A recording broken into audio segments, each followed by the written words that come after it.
If you want to change your life, my friends, you got to change your physiology and you got to change your focus. When you're trying to get wealthy, you want to go all in and it not be a bet. You need to know the space so well that you're like, I know for sure this is going to work. You can't have a standard education and expect to have an extraordinary life. It's not going to happen.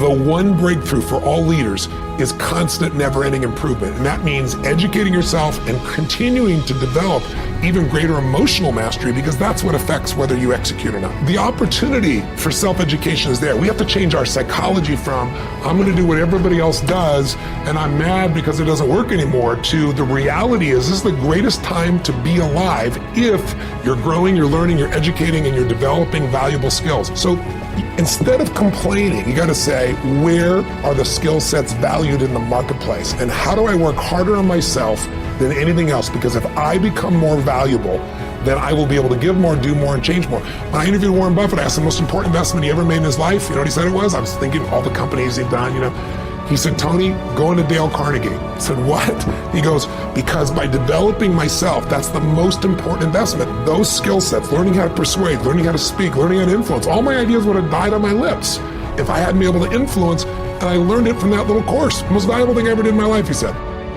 Think of this for a moment. Do you know that every living soul gets exactly the same amount of time? Exactly the same amount of time. Figure it out. You can manage your activities. Make certain that what you're doing really makes a difference. Make certain that you're spending your time on activities that are productive, that are taking you in the direction of your goal. The traits that make you strange are the gifts that make you special. It's the very things that make you different that make you authentic. And if you don't fit in, I just want to share with you, I've never fit in. And the very nature of anyone who's living a vision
There's something inside of us that wants to make things better. We want to be better as people. We want to become more, do more, share more, create more, give more. But, it's not quite what really works for us, because we want all these things we think are going to make us happy. We want to grow and contribute. But then what happens is everybody wants a great body, but nobody wants to work out, right? What you got to understand is that progress equals happiness. If you know what you want and you can make consistent progress, you're going to get there. You're going to get to where you really want to be, where that sense of passion and aliveness, the results you want, really do occur. Step one, remember, a compelling vision. What do you truly want? What excites you? It needs to be specific and measurable, and most importantly, it's got to get your energy going. 2, you need strong enough reasons to follow through when the tough situations show up, a purpose that drives you. 3, you need that massive action plan, that map, a core action list that helps you close the gap for where you are, where you want to be, and you need to know the 20% is going to make most of the progress. And finally, step 4, what do you want to become? What do you want to do? What do you want to experience? What do you want to contribute? What do you want to give? What do you want to master? So what do you want this year to be about? What do you really desire most? What do you want to contribute this year? What's going to be your map? And what are the rituals that are going to make it real? Please, for your benefit, don't just watch this video. Do something right at the end here to get you going and get you some initial momentum. If you take action today, you can get anything changed, but you got to do it while you're in state. And I'm saying that if you know anybody that had some goal, some dream, something they wanted to do, and they did it, then I'm saying that you know in your heart that if someone has done it, then you can do it. It's possible. And that if someone can make their dream become a reality, that it's possible that you can make your dream become reality. And so as you begin to look at where you want to go, beginning to embrace that, it's possible. I'm blessed and highly favored. I've got a lot going for me. I got some good stuff in me. And it's possible that I can bring my greatness out here in the universe. That I can do what I want to do. It's possible I can write my own book. I can have my own business. I can take the trip and travel around the world. It's possible. I can bounce back from adversity and reinvent my life. It's possible. Regardless of where I am, the things can get better for me. It's possible. I'm thinking about 2 men right here in Chicago who were fairly successful, similar background, educated. They worked for a corporation for many years, and they were among many people that were laid off. 2 guys who were very good friends. One went out looking for a job for several weeks along with the other one, and they faced disappointment and rejection again and again and again. They couldn't find any work, which is the story of many people across this country. One guy stopped.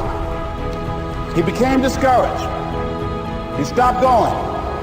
He stayed home looking at television, became very argumentative and toxic with his wife, drinking beer, getting on the phone, talking to his other negative, unemployed friends. And he just gave up. The other guy kept looking for a job everywhere he could go. Every time he could get an opportunity, kept asking people, networking, checking the newspapers every day. Kept going everywhere he could, trying to find a job. You have too much education. You're overqualified. You won't be here long enough. He kept going. He kept going. He went to a place and said, look here, I tell you what, if you can't hire me, and I know you can use my talents, abilities, and skills, I don't want to sit home and do nothing. Just let me do some volunteer work. You don't have to give me anything, all right? I just want to work. I want to be busy. Guy said, okay, it's on you now, but don't expect me to give you anything. It's okay. This guy came in and worked. He was the first one there. The last one to leave was the best employee there. About 4 weeks later, one of the top managers quit.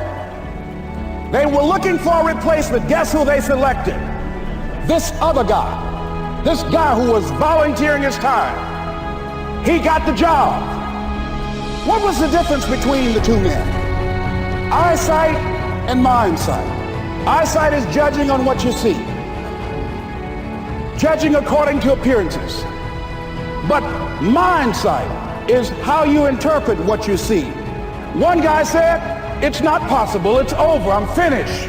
I can't do it. I can't make it. He surrendered. I've faced rejection again and again. I'm not going anymore. There are no jobs out there.